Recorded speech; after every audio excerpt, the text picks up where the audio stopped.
বুঝতে হবে এটা কি বোঝায়। হিউম্যান ইন্টেলিজেন্স নিয়ে যদি আমি এক্সাম্পল দিই, আমরা যে একটা জিনিস দেখতে পারি, শুনতে পারি, অ্যান্ড দেন এই জিনিসটা যে আমরা মনে ধারণ করতে পারি, শিখতে পারি, এটা একটা ইন্টেলিজেন্সের পরিচয়। তারপর আমরা যেসব জিনিসগুলো শিখছি, এগুলো কিন্তু আমরা একবার শিখলে ভুলে যাই না, মনে রাখি। সাইকেল চালানো আমরা যারা শিখেছি বা সাইকেল চালাতে পারি, আমরা কিন্তু একবার বা দুবারই শিখি, আর ভুলি না কিন্তু এই স্কিলটা।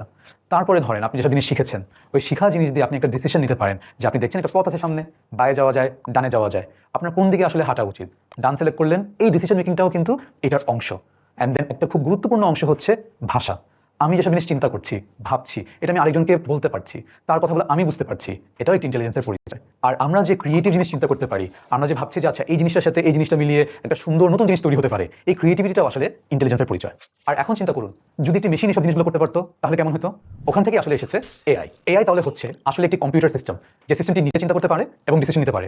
এই মুহূর্তে হয়তো একটা প্রশ্ন এসেছে আপনার মাথায় যে ও কেন ডিসিশন নিচ্ছে। আসলে আমরা যেটা করেছি খুব সিম্পল ভাষায়, এখন পর্যন্ত আমাদের কাছে যত ইনফরমেশন আছে, যত ডেটা আছে, সবগুলো এআইকে দিয়ে দেওয়া হয়েছে।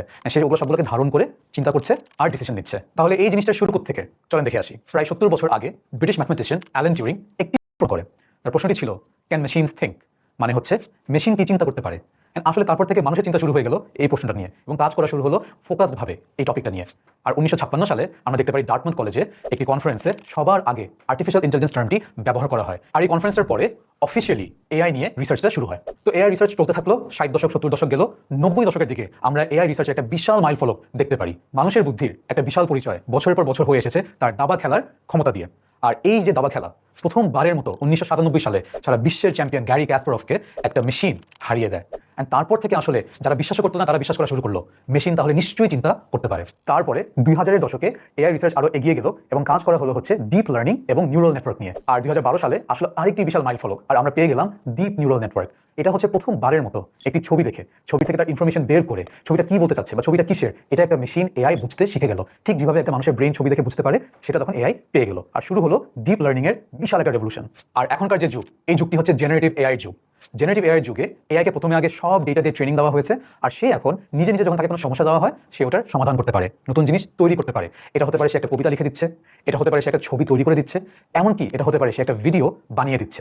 আর এই ফ্লো থেকে কিন্তু এসেছে লার্জ ল্যাঙ্গুয়েজ মডেল। ল্যাঙ্গুয়েজ ওয়ার্ডটা হয়তো বুঝতে পারছেন, এই হচ্ছে সেই মডেল যেগুলো আমাদের মতো কথা বলতে পারে, আমাদের কথা সে বুঝতে পারে এবং আমাদের কথা বুঝে আমাদের সমস্যাগুলো তারা সমাধান তৈরি করতে পারে। ধরেন আপনি কোনো একটা চ্যাটবট ইউজ করছেন, এআই টুল, আপনি হয়তো কোনো একটা ইমেজ টুল ইউজ করছেন, ওগুলো কিন্তু হচ্ছে এই জেনারেটিভ এআই অগ্রগতির ফসল। এতক্ষণ আমরা দেখে ফেললাম এআই জিনিসটা কি, এআই কোথা থেকে এসেছে, আর আমরা এখন এই মুহূর্তে কোথায় আছি এআই টুলস নিয়ে। পরের পার্টটা আরো এক্সাইটিং, আমরা দেখবো জেনারেটিভ টুলগুলো দিয়ে কিভাবে আপনারা ব্যবহার করে সমস্যার সমাধান করবেন। তাহলে দেখা হচ্ছে সবার সাথে নেক্সট লেসনে।